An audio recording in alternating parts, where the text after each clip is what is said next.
Hello, everybody, and thank you so much for joining us today for our third Tuesday webinar, Open for Business, How to Avoid Legal Pitfalls of Getting Back to Work During the COVID-19 Pandemic. I want to thank everybody for joining us this morning or this afternoon, depending if you're joining us from West Coast or East Coast, but we do want to thank you for joining us today. For those of you that have been with us for a while, you know that starting last year, I was doing a third Tuesday webinar series. So every month I was doing a webinar on a different topic of HR and employment law interest. Unfortunately, with the advent of COVID-19 and some of the craziness that occurred there, I did put the webinar series on hold for a little while, but we are now picking back up with the series. So a couple of things by way of housekeeping that I wanted to touch on before we get started. So we are, as always, recording this presentation today. So if any of you need to go back later and rewatch, or have somebody else within your organization that you want to share the presentation with, a recording will be sent out after the conclusion of today. Please note, download times vary. I don't understand the technology, but sometimes we get it in a couple of hours. Sometimes it takes up to a day. So sit tight, be patient. May take us a couple of days to get that recording out, but everybody will get a copy of the recording. A couple of other things to point out.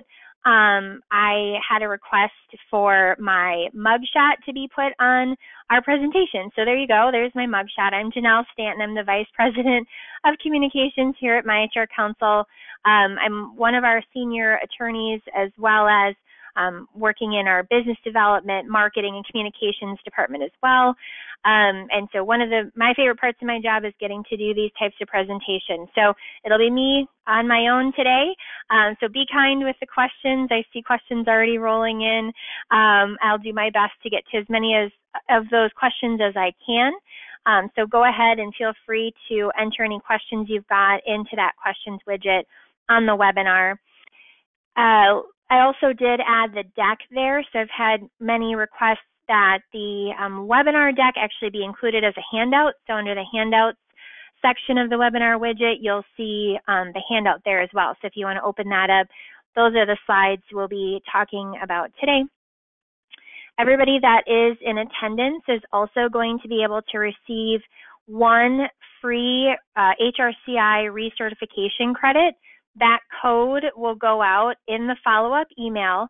Again, you do have to certify that you watched the majority of the presentation in order to be able to claim that credit, but that credit will be part of the email follow-up that comes out, again, either today or tomorrow. We're going to include in that email also a survey. If you could, it's super important to us that we understand how you guys are feeling about our webinars. We try really hard to put together relevant and meaningful content for our presentations that is not just high level, high in the sky legal information, which obviously we like to provide, but we like to really give a practical bent to that too. So we always like to know how we're doing, and it helps us know what other information you guys would like us to present on. So if there are topics, maybe you guys want me to get way into the weeds on work comp or unemployment or something like that, I'm happy to do that. In fact, most of our third Tuesday webinars have been based on our surveys that we've collected. So please make sure you're filling that out. Let me know how I'm doing. And then I think that's everything. So again, if there's questions, please feel free to enter those into the questions widget. I will definitely try to get to as many of them as I possibly can. So our agenda today, we're going to be talking about bringing workers back. We're going to talk about implementing pandemic response plans. I'm going to touch on workers' compensation issues, and then I'm going to talk about avoiding other types of outside litigation. So outside of just litigation that your employees may be able to bring against your company. So again, this is being recorded. The deck is in the handouts, but it's also going to be sent out. So a couple of questions I'm seeing right off the bat here. But all right, so let's get started with the content that we've got. So a couple of preliminary considerations.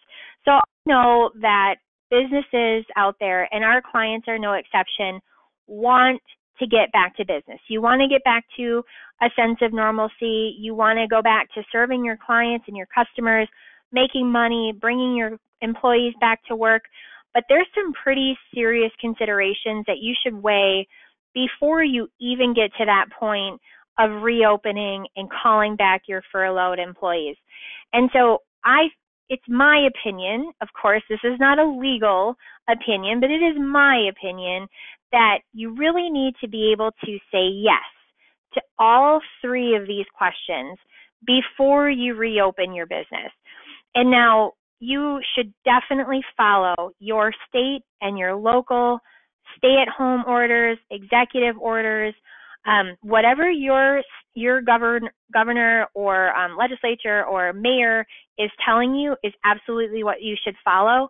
But from a safety and litigation standpoint, as far as what is the safest way to make the decision about reopening your business from a business liability exposure standpoint, these are the three things that I would encourage you to think about as a company. First, does your community no longer require extreme mitigation efforts? So are your local stay-at-home orders lifted? I know, for example, in the state of Wisconsin, there was a safer at home order that the Wisconsin Supreme Court struck down. Now, whether that's a political move or whether that's based on actual public health information saying that mitigation efforts are no longer required, that is subject to debate and one I'm not going to get in today. But, is your community transmission level to a safe extent where reopening your type of business is allowed? Minnesota just came out with a really nice set of infographics to show different industries and the level of safety involved in reopening. Obviously, much safer to reopen offices and businesses like that versus tattoo shops and restaurants. So, what is your community transmission like? What is your business like? Are you able to say that, yes, we no longer require these extreme mitigation efforts? Second point here, are you able to limit non-essential employees to those from a close geographic area? So if you have employees commuting over a long period, long distance, are those employees going to be bringing a higher level of risk of transmission to your business? Probably. If, you've got an employee that's 10 minutes down the road and they don't have to stop anywhere to get to your business and you've got a parking lot for them and they just come right in, that's great. If you've got employees that need to use public transportation, though, on the other hand, is that bringing a higher level of risk to your workplace? Possibly. Can you, subsidize parking for a period of time for employees that you need to have come in? So this is non-essential employees. These are employees that would be nice to bring back, but not required. So are you able to limit that non-essential employees that you're bringing back to a close geographic area? I think if the answer to that is yes, again, you're going to be in a much safer position to be bringing your employees back into the fold. And do you have measures to protect your higher level employees? So are you putting in measures in place? And I'm realizing I have a typo here. This is not meant to be protect higher level employees. This is meant to say, do you have measures to protect your higher risk employees? My apologies. So if you have higher risk employees, maybe you've got employees over the age of 60 or that have some comorbidity that the CDC and public health officials have said puts an employee at a higher risk of contracting COVID-19. If you have employees like that working for you, do you have additional measures to protect those higher risk employees like PPE, like hand sanitizer, like cleaning agents and a cleaning protocol in your office? So yeah, if the answer to that question is also yes, again, I think that your company is going to be doing a lot more to insulate yourself from outside and employee litigation if you can answer yes to all three of these questions before you start bringing back your employees. All right, so which employees are we going to be bringing back? You're probably going to have to do some type of phased in approach. Bringing everybody back to full capacity right now is probably not even allowed under your state's maybe modified version of a stay-at-home order. Minnesota's safe at home order limits gatherings to 10 people or less. Now, it's outside gatherings, but you can definitely be resting assured that if your business has 10 or fewer people in it, again, you're taking additional steps to keep your employees safe and taking those risk mitigation steps. But a phased approach is really going to be your best approach in bringing back your employees. And so that sounds great, but who do we actually bring back?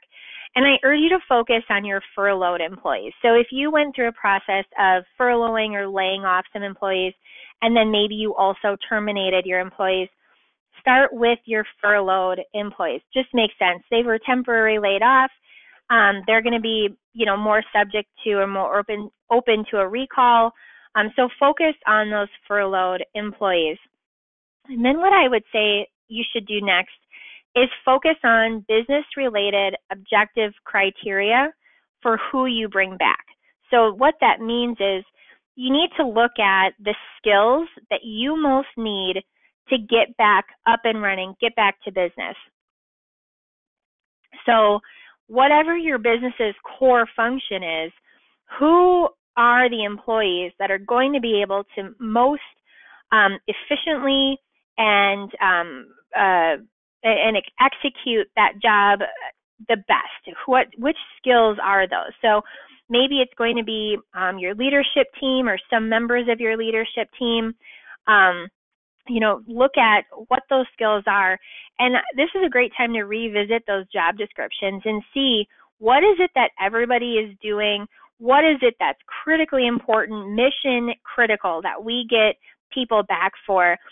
Talk to your managers. They're going to be able to give you the best idea about who is going to be able to, maybe operate on more of a shoestring budget, or who's got the grit or the tenacity to come in here and, oh my gosh, maybe you do some really unpleasant work. Maybe you're, a business that needs to get on your accounts payable and you need somebody to come in, get on the phone and start chasing down your clients and customers for money. Who's going to be able to best fill the roles that you most need right now? And make sure that all of the criteria that you're using are objective, because you've got to make sure that you're not disproportionately impacting protected classes. So this is where you don't want to just be bringing back, I like working with Jane and John and Joe. They're my favorite people. I'm going to bring them back. It's going to make the office great. I'm going to love it. Don't do that. Definitely make sure you're focusing on relevant business criteria. And once you have your list of people that you're going to be bringing back, do a check on that list to make sure that you're not disproportionately negatively impacting any protected class. So, race, minority, sex, any of those protected classes, all of those things. So make sure that you're being careful on that. Also make sure that you're not disproportionately impacting people who might have disabilities. We're going to talk about that after a while, but don't just assume that you should preclude somebody who's got an ADA disability from a return to work plan. You've got to look at just the job description first. We'll consider ADA after a while. So again, making sure that you document this plan. So writing it down, reviewing those demographics is super important. So looking at those key job functions, who do you need to get in to have your business get back up and running? Couple of things. This is obviously very common sense, but give as much notice as possible. First of all, it's going to give your employees time to find daycare if needed. Obviously, we've got the Families First Coronavirus Act rolling around in our minds with the expanded FMLA. If you can give your employees some time to get back into the swing of daycare and finding somebody else that can provide that care to their children, hopefully the need for taking that expanded FMLA will go down with the more time that you give your employees to find that transition to new daycare if needed. It also is likely to stress and worry your employees. People are very nervous about coming back into the office, and for good reason. As we reopen, definitely community transmission and cases are still continuing to flood the news and our social consciousness. So it's definitely, things are opening back up, but the pandemic is not over. So transitioning back into the office is going to bring in a whole host of stress and worries for your employees. And so the more notice that you can give them to say, you know, this is our plan, this is how we're going to be handling things, this is why we want to bring you back, the less likely, or the more likely it is that they're going to feel confident in your plan and confident in your strategies as an employer in bringing these people back. And then I think, and I'm going to touch on what happens when employees say, I'm too afraid to come back. I'll talk about that. And then collect written acknowledgments of return. So important here, because what this is going to do is this is going to put your employees on notice that as of insert the date, they are going to be coming back to the office or to the site to start working, and they've signed off on it. They're saying, yep, I'm going to do it. And so then later on, as the date approaches, if all of a sudden your employee is having second thoughts, they're getting kind of worried, you have a document that says, no, we discussed this, you're coming back, what's going on. You know, it's going to help you in that ADA analysis down the road. So get that written acknowledgement from your employees that they're going to be coming back into work and that they're intending to return. So just a couple of additional points there.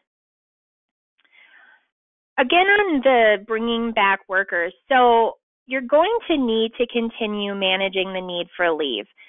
These are always traditional FMLA, existing paid sick leave laws, and the ADA should always be, rolling through your mind as an employer when you've got employees. But now more than ever, I think we're going to see much more usage of these types of leave in addition to the FFCRA expanded leave. I'm going to talk about that on the next slide, the FFCRA leave, and give you guys a couple more reminders on that. But I want to make sure that I talk about the pre-existing types of leave that are available for employees, because I think what's happening and what we're seeing a lot of lawsuits on already is employers are so overwhelmed with everything going on, trying to fund their business, keep the business afloat, deal with employees that have underlying health conditions and that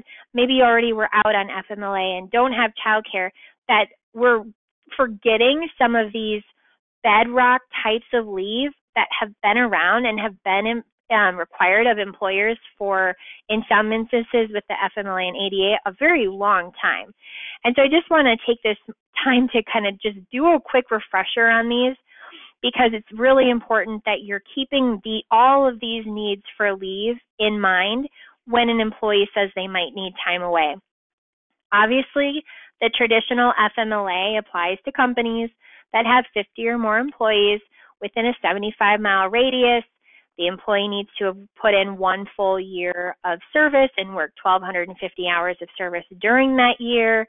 And they're able to take FMLA due to a serious health condition of their own, a family member's serious health condition, to care for and bond with a new baby or a baby child placed for adoption or foster care, and then a couple of different types of military leave. So if you were already a company that was required to comply with the traditional FMLA, your rights here don't go away. The employees still have the rights to leave. Now, is COVID-19 a serious health condition under the FMLA? It's possible it isn't. Many times, employees that have COVID-19 never seek treatment. Obviously, we can't just have everybody that has shortness of breath and a cough and a fever going into a clinic to seek care. Unless the symptoms are much more severe, you're just going to be told to stay home, take fever reducers, fluids, rest, that sort of thing. And so if we look at what the traditional FMLA requires, there has to be a serious health condition, and that serious health condition requires a period of ongoing treatment, an overnight stay in a hospital, and there's some other parameters there. But typically, the usual person that's suffering from COVID-19 isn't going to fit the definition of a serious health condition under the FMLA. So you might not need to provide any FMLA leave to that particular employee. But if that employee has asthma that is made worse by COVID-19 or has some other underlying medical condition that is made worse by COVID-19 or just has another serious health condition, they've broken their hip, and need to have surgery, and so they're going to be out on traditional FMLA, just make sure you're thinking through all of that FMLA protocol and the notices and all of that before you get even into the FFCRA. So it's possible COVID may never have anything to do with the traditional FMLA analysis, but make sure you're thinking about it. Another thing to be thinking about is existing paid sick leave laws. So many states and cities, counties, have their own paid sick leave laws.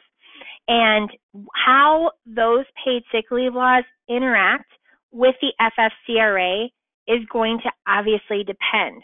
And so if you've got an employee that has used up all their emergency paid sick leave, and I do see the typo there. I'm very sorry, guys. I should have looked at this a little closer.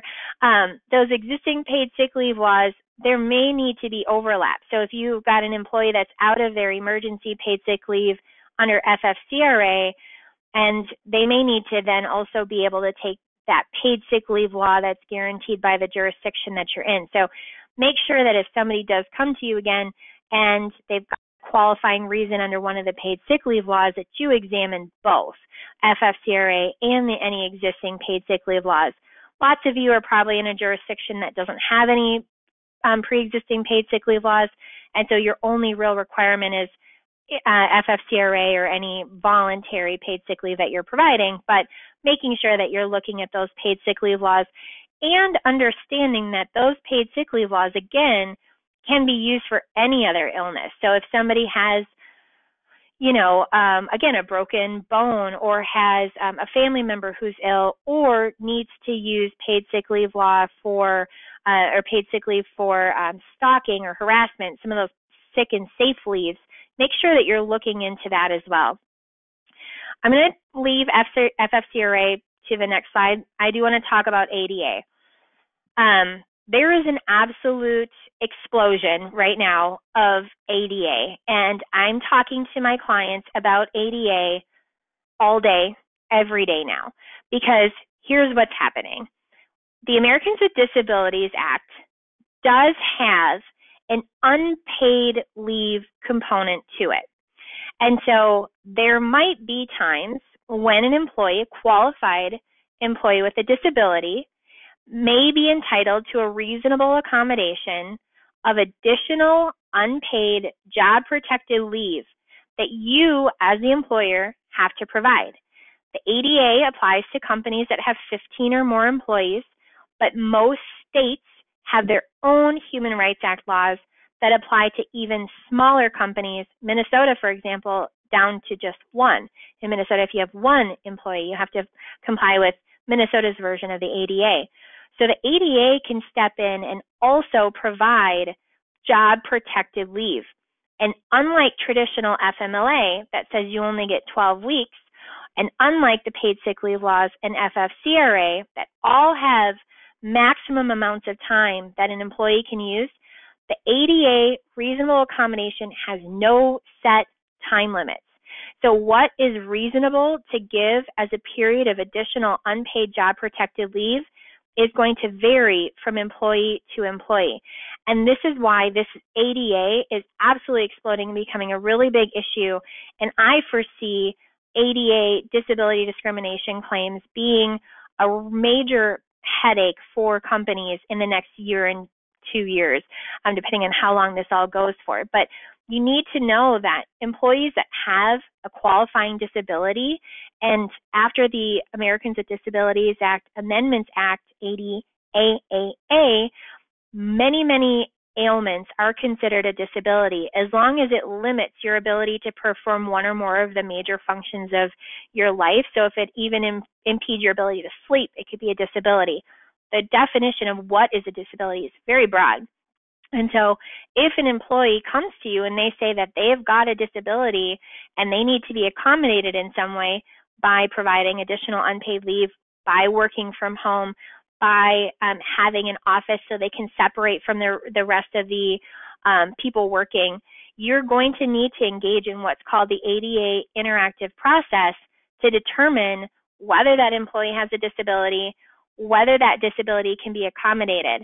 And I just want to make sure that you guys are all thinking about that ADA accommodation and that interactive process, because that's another type of leave that I think companies are going to be managing here for the next, like I said, couple of years until we're able to get either herd immunity or some type of vaccine, which we're understanding is possibly going to take a while here. Just a quick reminder on the FFCRA, the Families First Coronavirus Response Act. This has been in place since April 1st. We should all be pretty familiar with this right now. I'm not going to go over it. I've got all the information here on the slides, but again, this applies to companies with fewer than 500 employees. So if you're 500 or bigger, this is not something that you have to comply with.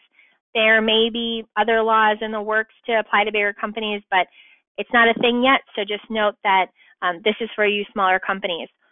A couple of things that I keep hearing from our clients is, well, we're smaller than 50. We don't have to do this. And that's partially true. If you have fewer than 50 employees, and it would be an undue hardship for you to provide the expanded FMLA, the EFMLA, which only relates to school or daycare closures, you might be able to show an exemption or a hardship from that. There is no corresponding hardship for the emergency paid sick leave. So if you're less than 50, that emergency paid sick leave still must be provided by your company. There is no exemption for companies smaller than 50 on the emergency paid sick leave.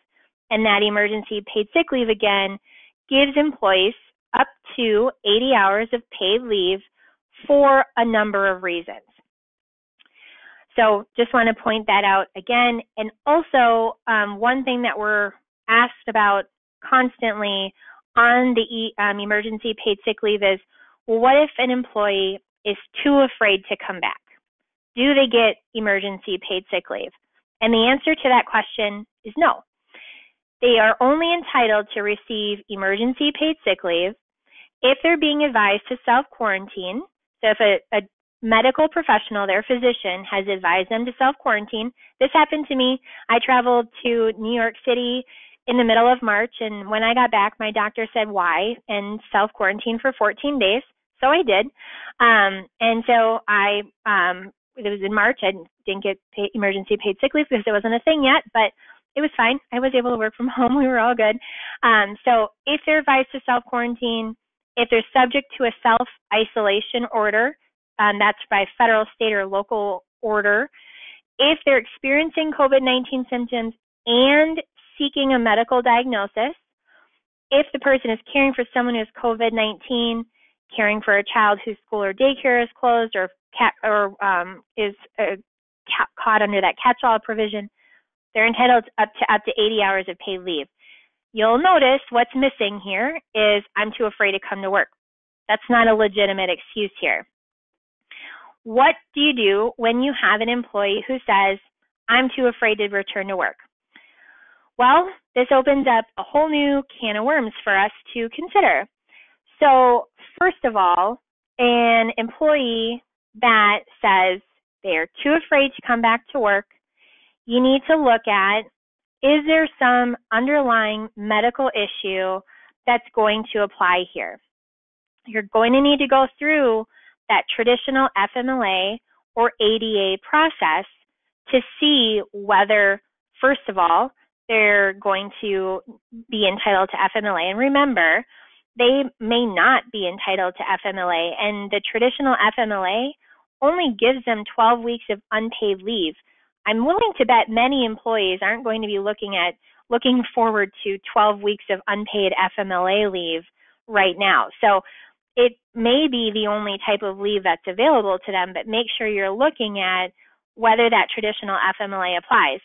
And remember, as an employer, if you have enough information to believe that your employee might qualify for the FMLA regulations put a burden on you as the company to start exploring FMLA with that employee. So if you have any reason to think that it might apply, I would encourage you to consider looking at it.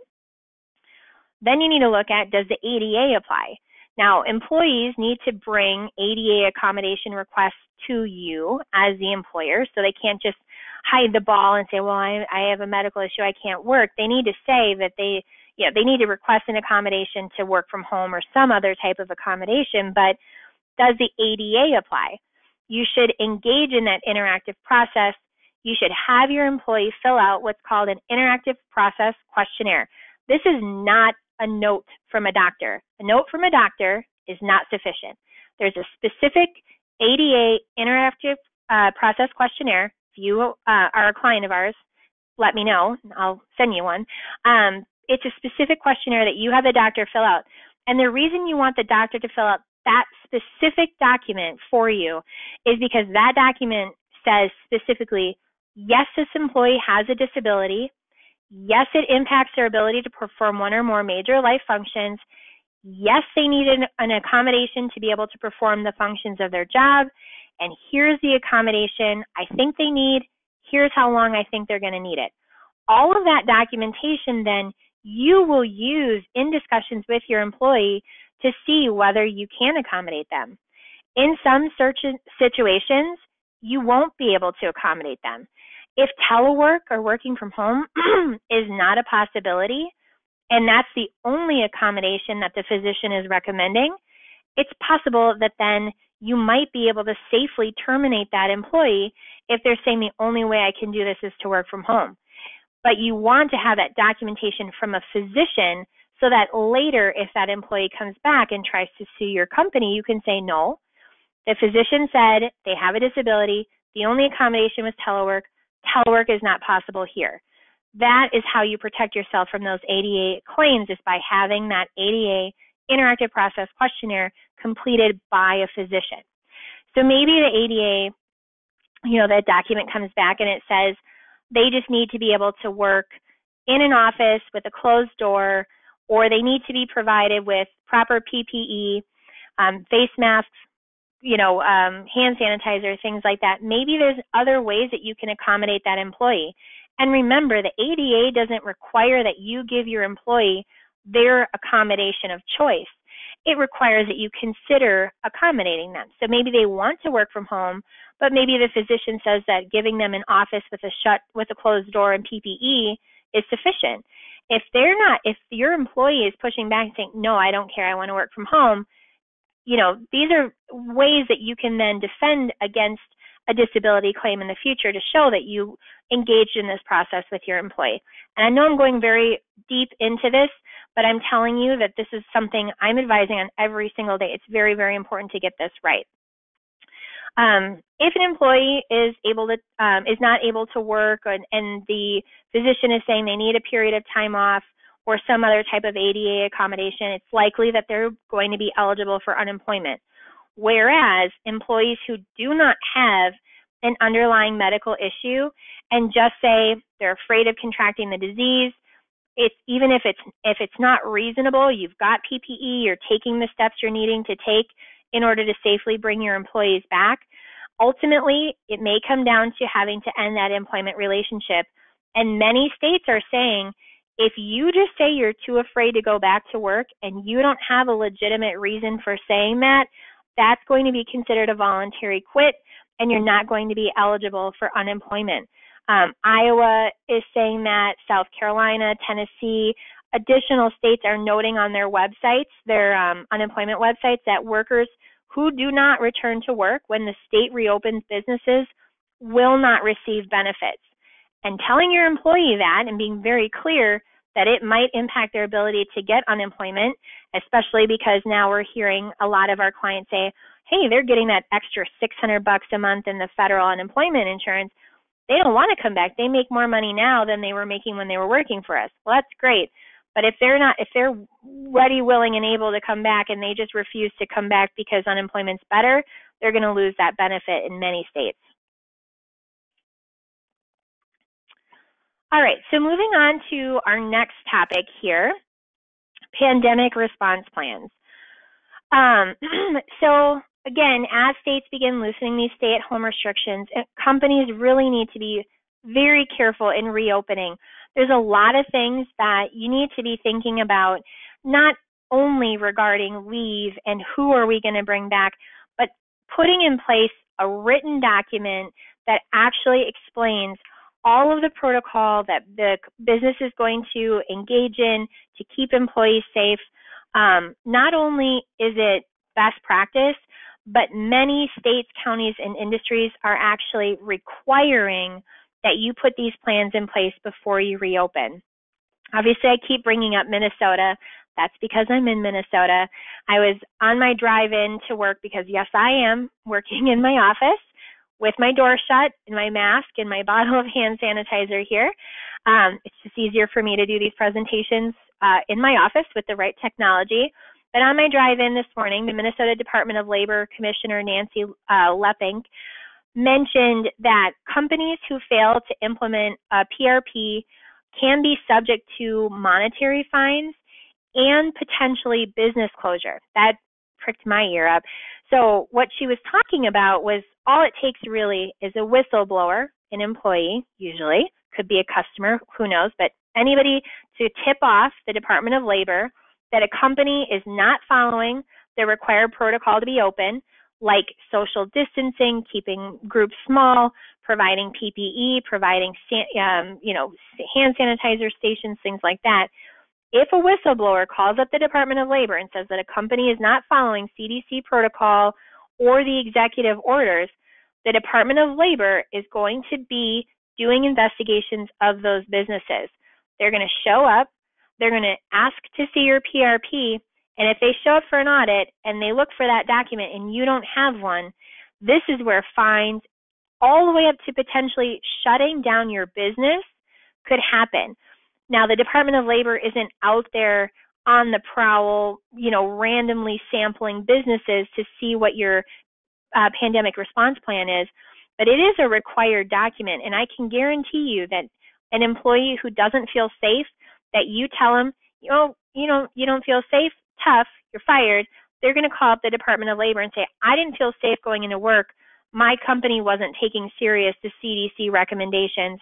That's all it's going to take to get at least the Minnesota Department of Labor, according to our commissioner, into your office. So highly recommend that you have these plans in place, even in states where they aren't required.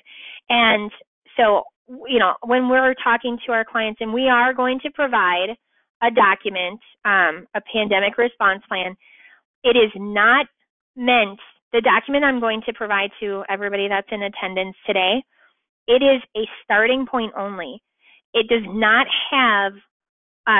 meet the requirements for PRPs because they vary widely across different states, counties, and industries. So the document I'm going to provide you in the follow-up email today to those in attendance, it's a starting point, but you do need to be aware that other states have other requirements.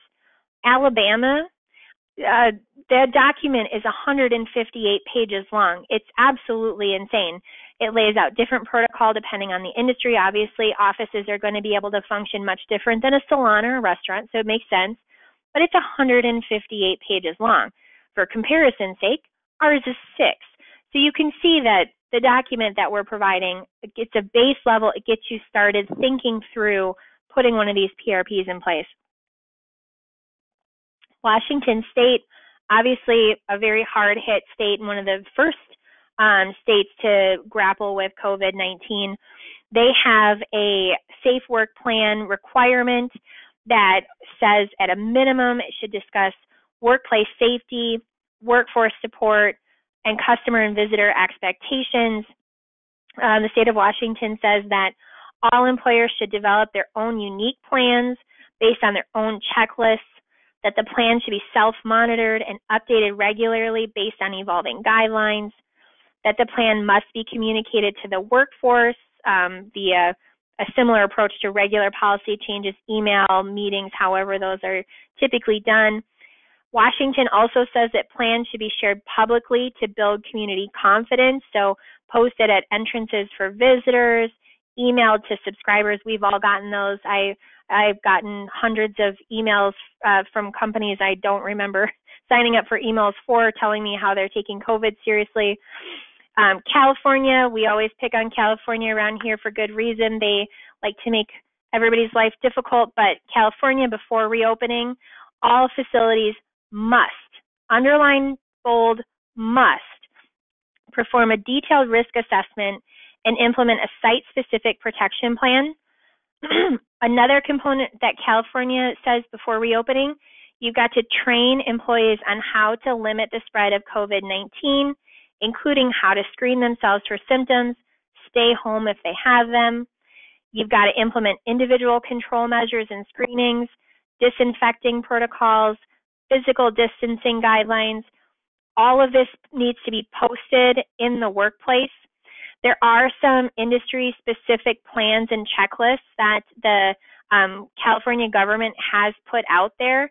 It's covid19.ca.gov/roadmap.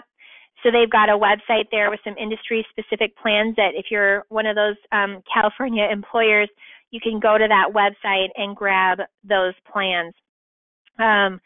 Again, Minnesota is requiring these plans before reopening as well, but make sure that you're looking at differences in the cities. We know that Boulder, for example, in Colorado, has different PRP requirements than the remainder of the state does. So keep in mind that your city or your industry might have some additional requirements for you. A little bit more about PRPs. If possible, continue encouraging work from home. It is by far the way to avoid the biggest amount of litigation and exposure risk for companies. I know that this is not something that every company can do, but if your business flourishes even with a remote workforce, you may want to consider a full remote plan. I know a lot of companies are going to this. I read an article last week about New York City being in trouble because now companies are saying, you know what, let's just scrap the cost of the big office and move from home. It's worked out for us.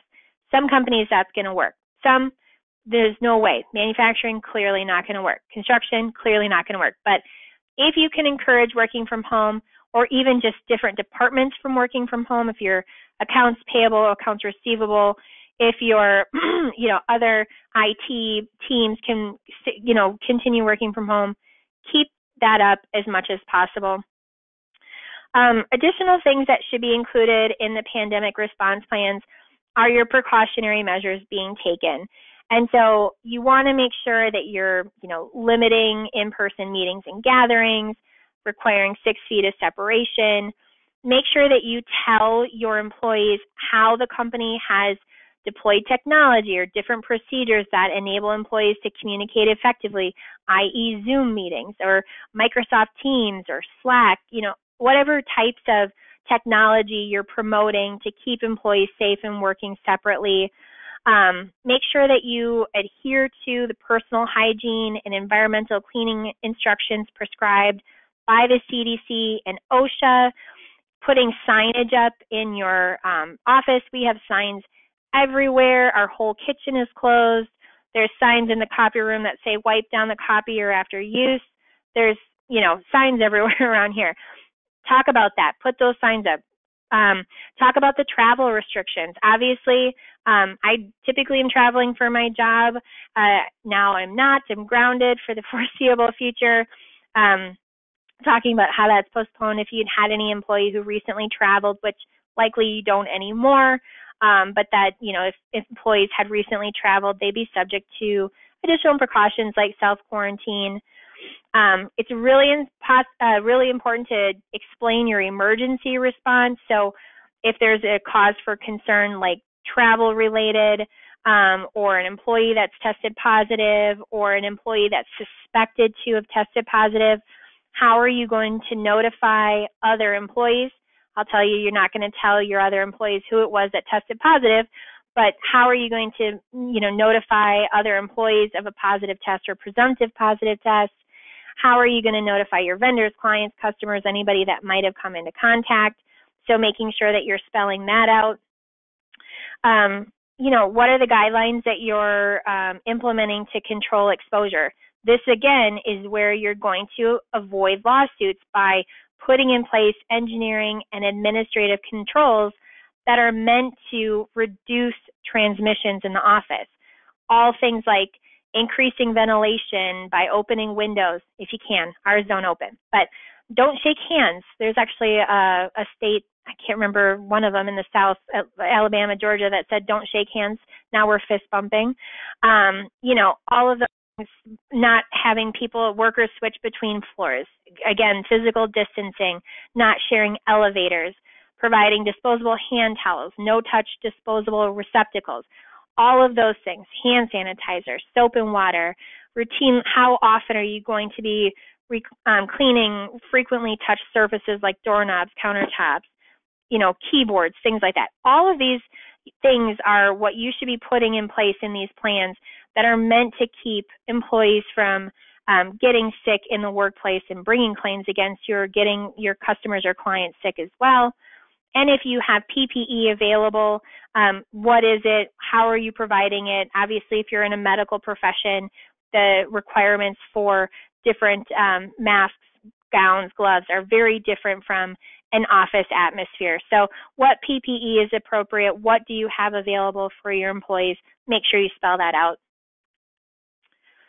Make sure you're structuring your return to work plan carefully. You've got to think through, again, all of these things that I kind of just mentioned, and communicating that and training your employees on it. So obviously we're not sitting in training rooms, so maybe it's going to just be Zoom meetings or teleconference calls with everybody required to be in, sending out emails, email reminders. California obviously has that required training component, so make sure you're thinking through how are you going to communicate this. The more your employees know, the more confident they're going to be that they can come back to work, that it's going to be safe for them. What safe work protocols are you putting in place, like I just talked about? And then what screening measures are you putting in place?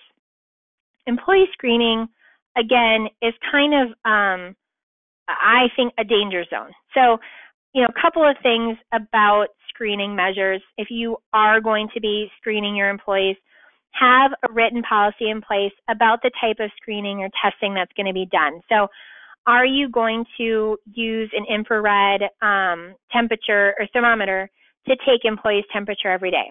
Okay, great. Then you put that in writing that that's going to be done every single day before they're able to come into the building. Who's going to do that testing? How are you going to keep the person doing that testing safe?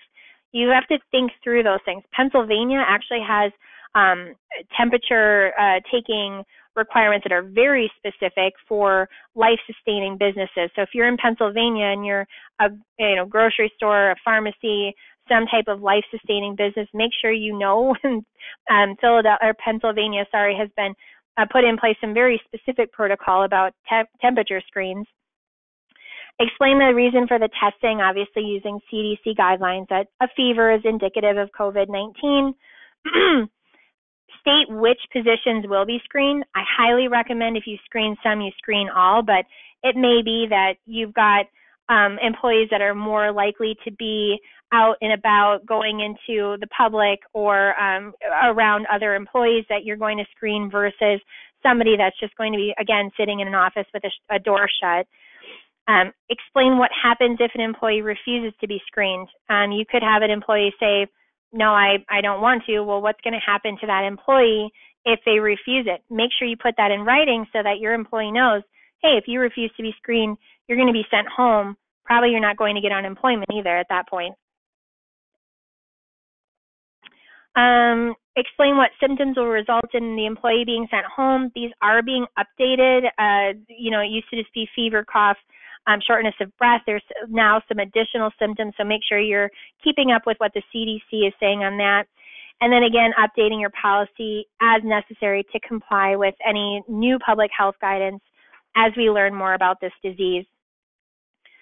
Couple of things. This is actually more just for a resource for you guys. OSHA puts a burden on all companies to provide their employees with a safe and healthy workplace. And so to that end, OSHA put out a new publication, 3990, and I've got the link here. Again, the handout is available on the Handouts tab, but it's very useful in helping you use the protocol about good hygiene, hand washing, all of these things, discontinuing use of commonly used comfort items. That document goes through what companies should do to minimize risk to employees. If you take that OSHA publication and you put that into your PRP, you're going to be going a long way, again, at making sure that you're heading off at the pass, work comp claims, litigation for negligence or things like that, by making sure that you're trying to limit as much as possible transmission in the work site. So again, OSHA's got a great publication for you there. One thing I want to point out before we get into work comp, and I've got about 10 minutes left, so just a few slides left, and then I will check out the questions tab, which I haven't looked at yet. So just so you know, I haven't seen how many are there yet. So a couple of things, and this is so important to be clear and consistent on employees who are experiencing symptoms, employees who have tested positive, and employees who live with someone who tested positive or is believed to have COVID-19. You always need your employees to know that if they have symptoms, if they've tested positive, or if they live with someone who they think is positive or believed to be positive, they must stay home, bar none. Doesn't matter who they are. Doesn't matter if they're your CFO, your CEO, the most important person you've got working for your company. They have to know that they have to go. It's just bottom line, and they need to know that if they're gone, if they're sick, that there is leave available to them so that they can get better and get well and not transmit COVID-19 to anybody else in your workplace. So this is where the CDC guidelines come into play a lot, because if an employee is experiencing symptoms, they need to go home. If they've tested positive, they need to go home, and they cannot return to work until the criteria to discontinue home isolation are met. That, again, use the CDC recommended guidance on that. I believe it's fever-free for 72 hours or symptom-free for 72 hours or 2 negative tests. It depends, but use CDC guidance there. Employees who are well but have a sick family member or somebody else at home, again, should notify their supervisors, should follow CDC recommended precautions, and stay home. So these are very important that you get this right and that you are very consistent on this. Again, this is going to help to prevent work comp claims.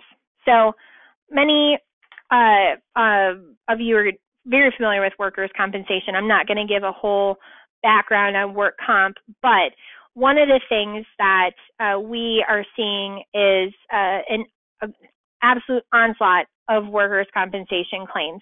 And these are going to continue to rise because we have states implementing what are called rebuttable presumptions. And so what that means in California, of course, picking on California again, what that means is if an employee is required to work on site, so they're required to come work in an office, work in your plant, work on site, and they get COVID-19, it's going to be presumed that the employee contracted that at work. Now that's very different from traditional workers' compensation claims. Typically, an employee who wants to bring a work comp claim is going to have to prove that the injury or illness occurred during work. That is being taken away. So in California, this law is extended to all employees that were required to work on site after March 19th. So any employee required to work on site after March 19th that contracts COVID-19 is presumed to have contracted it at work, clearing the way to a work comp claim. Other states are doing this a little different. Other states are not as going as far as California, but Alaska, Kentucky, Minnesota, Missouri, and Wisconsin all changed their work comp rules to include a similar rebuttable presumption that a COVID-19 positive employee sustained the virus on the job. That protection only extends to workers who provide primary care, like healthcare workers and law enforcement, things like that. But think about how hard it will be to rebut the presumption that the employee contracted COVID-19 at work. You can contract COVID-19 very easily. You can get it anywhere. And many times you go symptom-free for so long, how can you know whether you got it at work? It's exactly why California paved the way. They don't want employees to have to be able to go over that hurdle. They just want them to be able to get the work comp. And obviously what's going to happen there, it's going to increase costs to already strapped employers through increased premiums. So these claims are going to be on the rise, and the way to prepare for that is to make sure that you implement and follow all CDC and OSHA guidance for minimizing and preventing exposure in the workplace. So very important. The more protocol and the more procedures you can put in place to make sure that that transmission is minimized, the better you're going to be at minimizing that exposure and, again, hopefully bringing down the work comp claims. By the way, California did also, they have some expedited claims processing. So typically it's a 90-day turnaround. Now it's a 30-day. So make sure that you're in close contact with your work comp provider so that your those claims are getting processed in an expedited way. We're really kind of running out of time here, but I did want to just mention a couple of additional possible sources of outside litigation. I've already kind of mentioned this. Some of these I'm not going to go over. I just don't have enough time. But one of the things that we're seeing an uptick in is our clients are being threatened with litigation for their employees getting their customers or clients sick. So a construction company sends workers, a crew out, to replace a roof on an accountant's office. And the crew is there and they're working, and one of the accountants contracts COVID-19 from one of your construction employees. Now this accountant's office is going to sue your construction company for negligently infecting them with COVID-19. I know this sounds crazy, but our clients are already being sued, or not sued, but threatened to be sued for their own employees getting their customers or clients sick. One of the ways that you can help prevent those types of claims from happening is to make sure you button up your contracts that you've got with your clients and with your prospective clients to make sure that you are indemnifying yourself against that type of risk. So saying that should, one of your employees, and I wouldn't draft it this way, so don't write this down, but should one of your employees essentially infect a customer or client with COVID-19, that you are indemnified. They cannot sue your company for that infection. Similar to, breach of contract claims, force majeure, reasonable best efforts litigation, all of this is best addressed in contracts that you have, that you're putting out there with your own customers and clients. So we do have an Ask Pro service that deals with contracting. So if you have questions about that, let us know. But there's lots of different claims that I see coming out of COVID-19 that companies really need to be aware of. We do have some resources available to you. We do have our COVID-19 employer toolkit, which is found here at myHRcounsel.com/COVID-19. There's blogs there. There are some forms. We've tried to put together as much information as possible to keep our clients and non-clients alike up to date as COVID-19 progresses. So it's noon on the dot. I'm going to take a look at some of these questions here. Again, I may not be able to get to all of them, but all right, let's see. In situations where you need to bring in field employees to the main office for disciplinary action, are there any precautions we should take to minimize any risks? That's a great question. So if you have employees that you need to bring into the main office for disciplinary purposes, absolutely, there are precautions you should take. You should take all of the typical precautions as far as PPE, hand sanitizer, distancing, make sure you're sitting far apart, maybe sit in a bigger conference room so you can stay separated. And, you know, can you do the discipline via phone or Zoom meeting or email? Maybe see if there's another way that you can handle that meeting outside of having somebody come in and actually sit in your office. But yes, if you're going to have somebody come in to do, you know, for disciplinary reasons or termination or write-up or coaching, you will have to engage in all of those same safety protocols. Are we required to pay for and provide PPE? It's a great question. So I would say it's going to depend on the industry that you're in. Whether you're required to pay for it in most industries is probably no, but is it recommended that you pay for and provide PPE for your employees? Yes. It's going to help you, again, to reduce transmission, reduce work comp claims, and OSHA, remember, OSHA puts that burden on employers to make sure that you're keeping your employees safe. And I think if OSHA came in and had something to say about it, they would say you need to provide that PPE to your employees.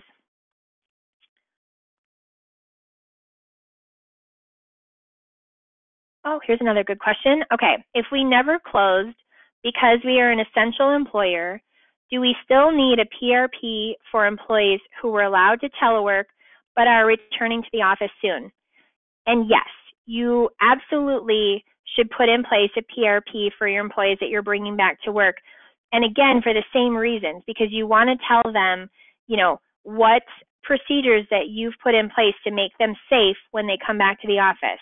What PPE is available to them. You need to tell them that they need to stay home if they have these symptoms, or that they'll be sent home if they have these symptoms. So you really should be putting a PRP in place anytime you're going to be bringing employees back into the office. Let's see what else we got here.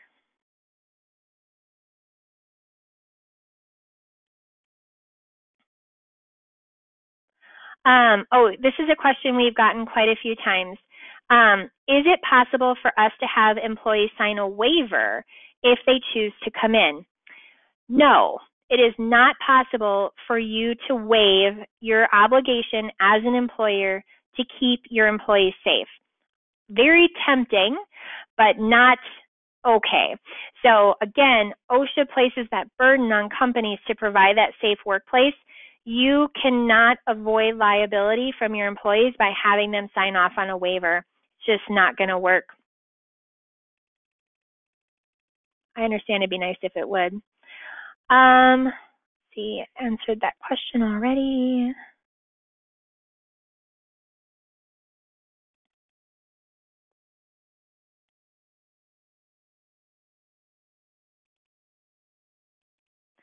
If an employer asks an employee to stay home until symptom-free, employee has a new cough, would the employee qualify for the FFCRA sick pay without seeing a doctor? That's a great question, too. So what the FFCRA says about the emergency paid sick leave is an employee who has symptoms and is seeking a medical diagnosis, or an employee who's been advised by a physician to self-quarantine qualifies for paid sick leave under the FFCRA. The employee can't just stay home with symptoms, though, and qualify for FFCRA. They do need to be getting either a doctor's note that says because of your symptoms you need to self-quarantine, or they need to be seeking a diagnosis. So it's not just enough for them to stay home. They also have to be seeking that diagnosis.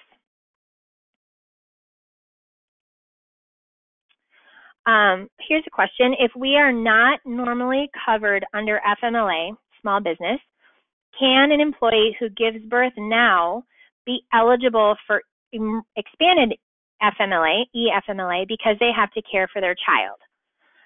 No. So the expanded FMLA under the FFCRA only applies to parents who are unable to telework because their child's school or daycare is closed or otherwise unavailable. So the EFMLA only applies in that situation.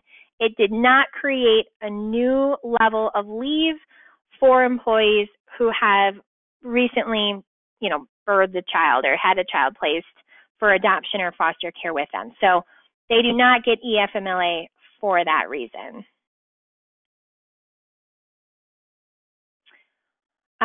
Emergency paid sick leave is in addition to regular PTO, so it's an additional right.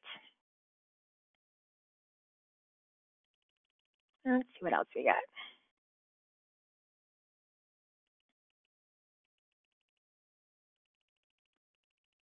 I'll answer a couple more here. We've got, like I said, quite a few questions here. This question, and I know him, and he's left now, but I think it's a good question, and I get it a lot. So what do we do if an employee has had COVID-19? How do we protect their identity and protect our employees? I know this one seems very, maybe almost not like it is counterintuitive, but you cannot, under the ADA or HIPAA, disclose the actual identity of any of the employees who have tested positive or believed to be positive. You have to tell your other employees that somebody at your work, somebody in your company, has either tested positive or has been exposed, and that you're aware of it, that it's being dealt with. Now, if you're a small company, it could be very easy to determine which employee it is that has been gone for 14 days, but you can't be the one to proactively tell them that. So you need to just let them know somebody tested positive or somebody was exposed without giving the name away. So, and actually, let's see, where am I at on these questions? I think I might have gotten quite a few of these.